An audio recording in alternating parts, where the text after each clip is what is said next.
৩ মাস ধরে পানির অভাবে থমকে গেছে মৌলভীবাজার বিসিক শিল্প নগরীর কারখানা।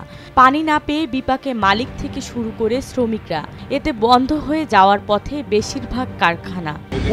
পানিও নাই, সেখানে ৩ মাস হয়ে গেছে, আমি আর কি আলটিমেটাম দেব? ১৯৮৭ সালে শুরু হয়ে ১৯৯৮ সালে বাস্তবায়িত হয় মৌলভীবাজার শহরতলি গোমরা এলাকার বিসিক শিল্পনগরী। ১৪.৫৯ একর জমিতে গড়ে ওঠা এই শিল্পাঞ্চল আজ পানি, রাস্তা, ড্রেনেজ সহ একের পর এক সমস্যায় জর্জরিত।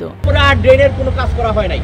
পরিষ্কার পরিচ্ছন্নতার অভাব, ভঙ্গুর অবকাঠামো আর নিরাপত্তাহীনতায় এক প্রকার জনশূন্য হয়ে পড়েছে শিল্পনগরী। রাতের আধারে এখানে আড্ডা বসে বখাটে ও মাদকাসক্তের। ইতিমধ্যে অফিসে তারা আমাদের সমস্যা সমাধান না করে তারা নিজেরা টিউবওয়েল বসাতেছিল।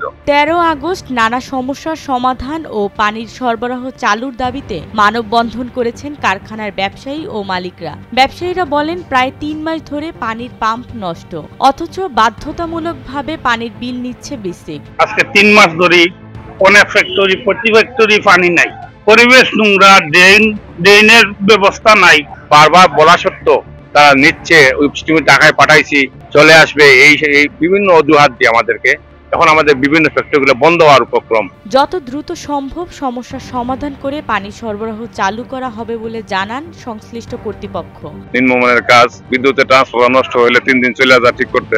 রাস্তাঘাটের সমস্যা, নানাবিধ সমস্যার কারণে আমাদের ব্যবসা নানাভাবে নষ্ট হইতেছে আর কি।